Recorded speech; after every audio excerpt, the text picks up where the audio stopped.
Hello everyone, welcome to the training session on courseware level 1. I'm Scarlett. Today I'm going to introduce the main parts of the courseware in level 1, step by step, okay? Okay, first of all, let me review the key parts of the courseware. In level 1, we have 10 parts. The first part is theme page, with a cover of the lesson, and then word teaching parts. We use flashcards to teach, and we have word practice. We designed different games and exercises to practice for the students to practice. And then we have a chant part. There is a small video that you can play and ask the students to chant along. And then we have a sentence teaching. In sentence practice, dialogues, role play, optional, and wrap up. Okay, let's see the courseware. Here, when you open the courseware, then you come to the first page. This is the theme page, or we can also call it topic page. Before you start teaching, I suggested that we just stop share, we can talk with the students in this way. Particularly in trial classes, I think it's really important that we spend 3 minutes to talk about the students' habits, names, and age to establish a kind of like relationship. This is really important. And then after greeting and warm up, we can share our screen. Like, for example, you can ask some question like, okay, so what is your favorite animal? And let's find out what we're going to learn today. Then share the screen. Okay? And then here on this page, do you remember the first thing? The most important thing we need to do is to turn to the full screen mode. It's really important. Okay, then we need to check our students. Okay, I've already checked them. And you can give them some stars to encourage them if they are on time. And then we can introduce the keywords and sentences of the class today. And then we go to next part. This next part is about words. Look at this tag. Here. This is the words tag. That means word teaching. Okay, so on this page, we need to teach the students. Well, since the students are very young and maybe they don't have any idea about phonics, and we don't have the phonics part in this course, but I think the spelling skills are very important. So you can click the picture. Okay, focus on this one. You can ask them, what is it? Maybe they don't know, so you can, we them to read the word frog, like frog,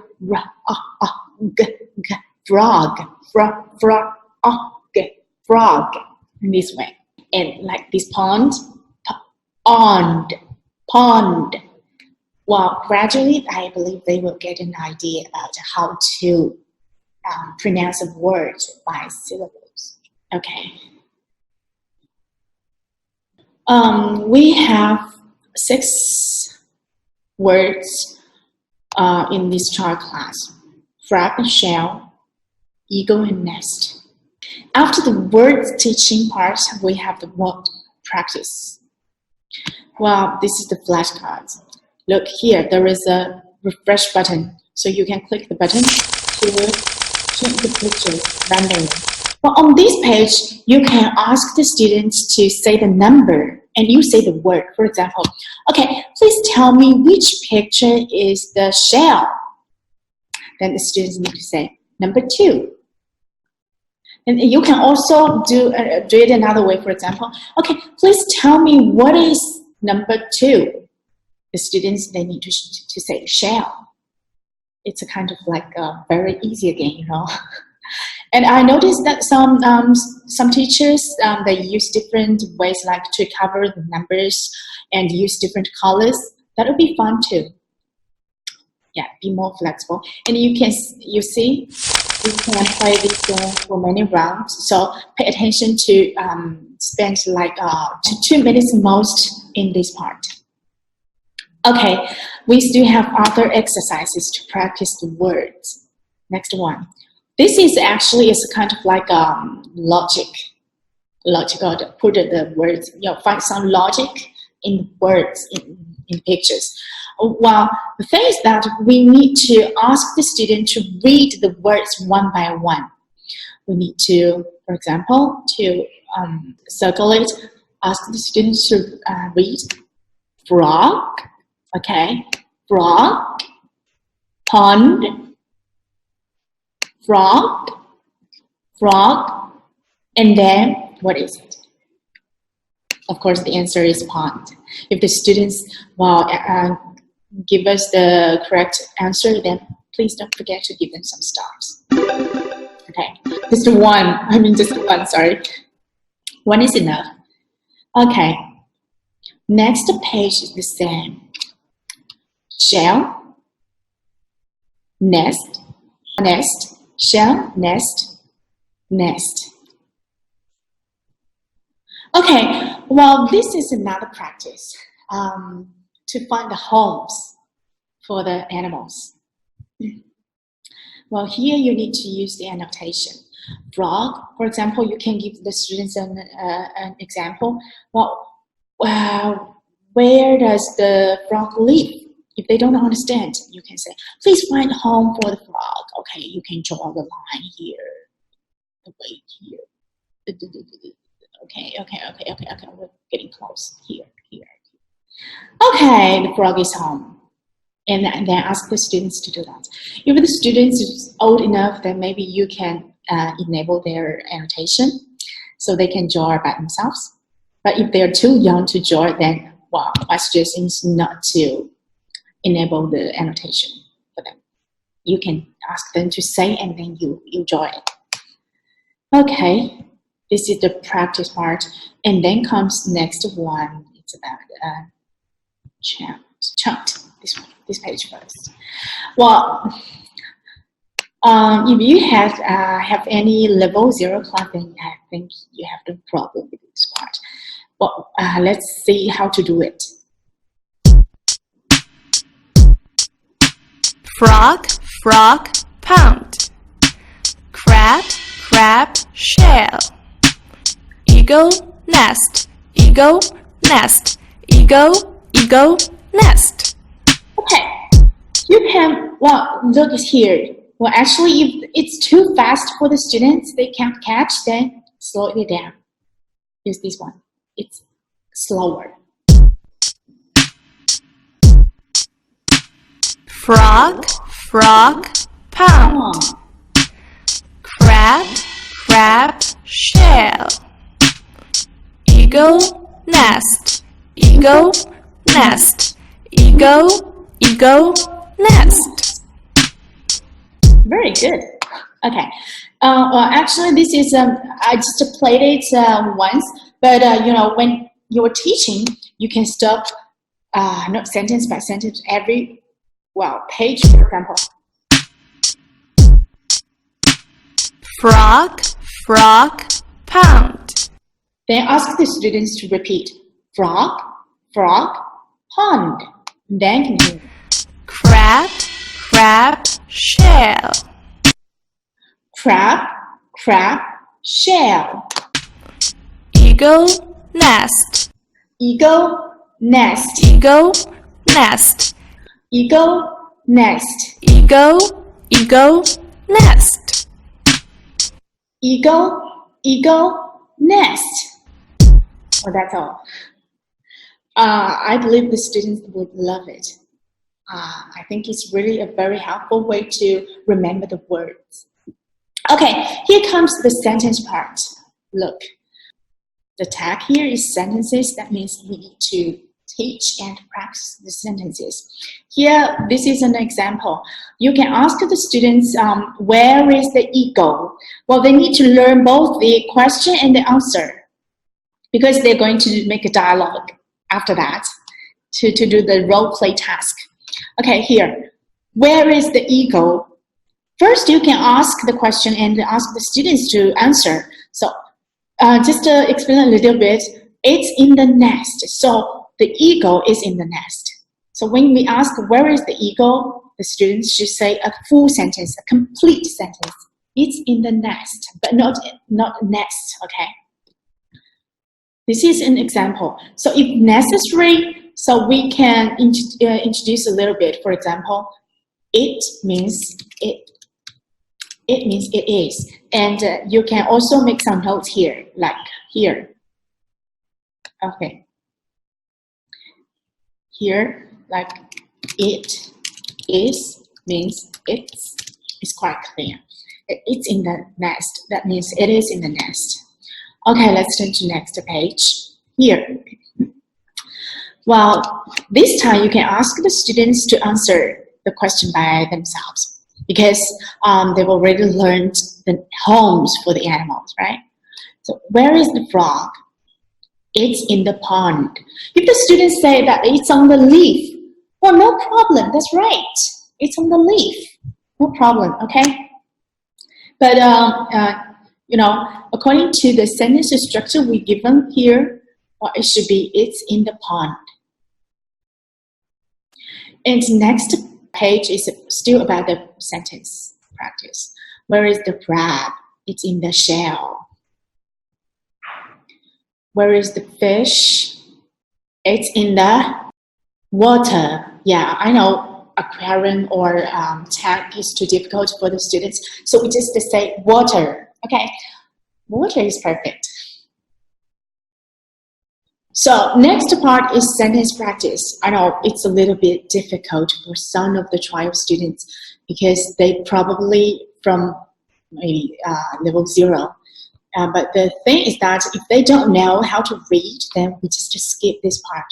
But if they do know, then we should do some exercise here. You can use your puppet to give an example. An example here is really important. For example, here, okay, Piggy. This is my friend Piggy. Okay, so Piggy, we've learned some sentences. So can you please tell me what is the sentence here on this page? Can you tell me the first word or the first part? In the pond? No, it's not in the pond. Then what is that? Okay, it's the frog.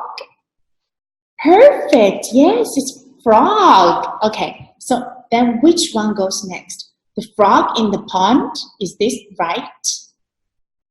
The frog is in the pond. Perfect. Yes. So let's read it. The frog is in the pond. Very good. Well done, Piggy. Goodbye. Okay, my pig is gone. So we can just ask the students to read it again. The frog is in the pond. Okay, now it's your turn. Then we turn to the next page. Another thing that I need to remind is that though we have a refresh button here, you needn't use it in this part, okay?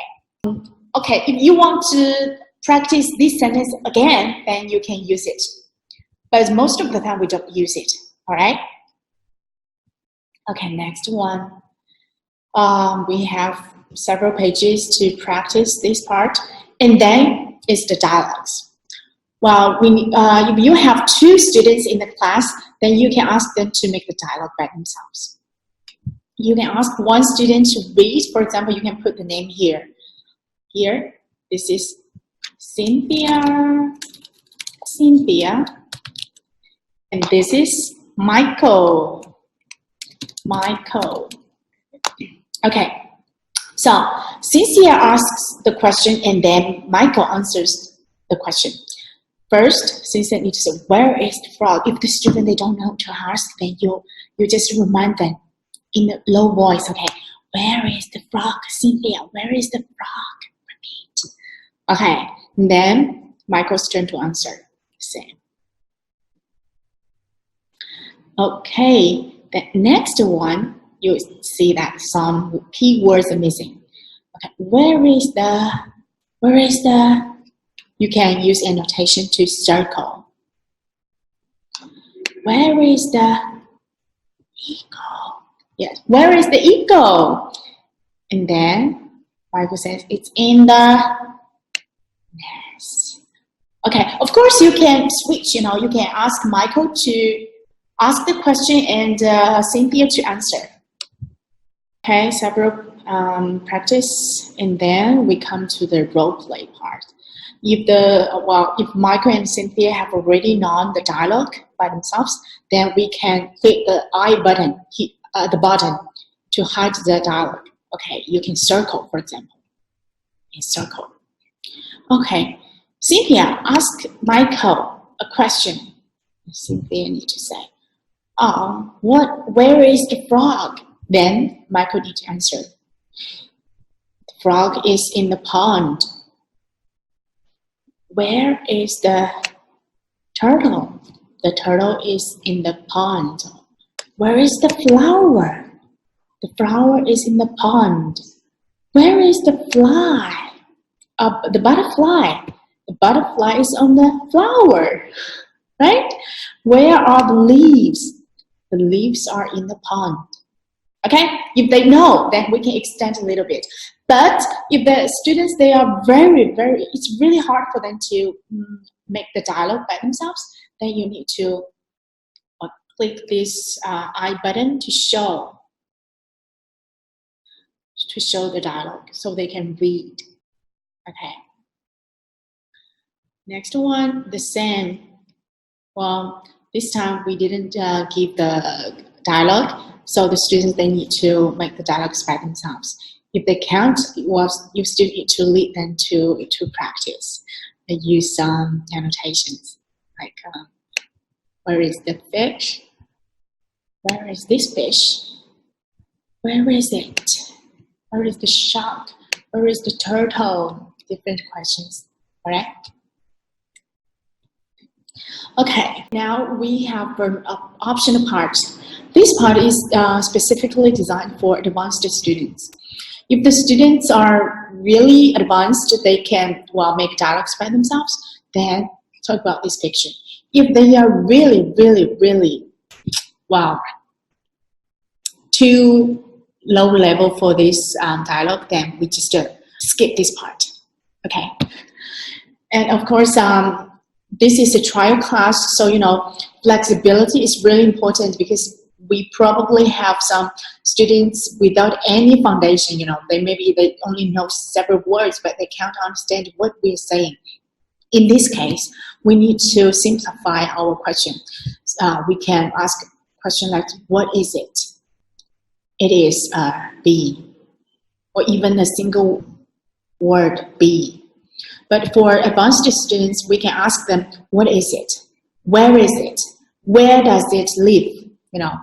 Different questions.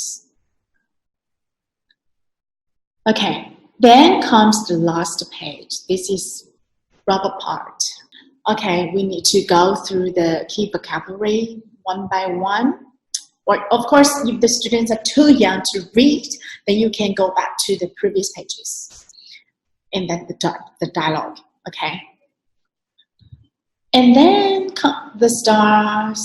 Okay, here comes the little word, and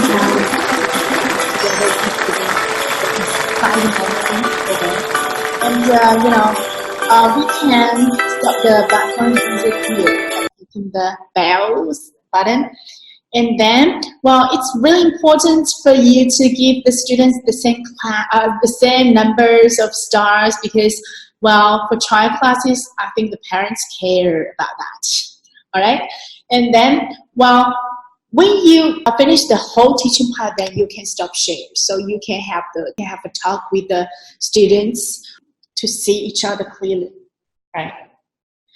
Okay, I think that's all for level 1. Wish you have a very good demo time. Just enjoy. Bye.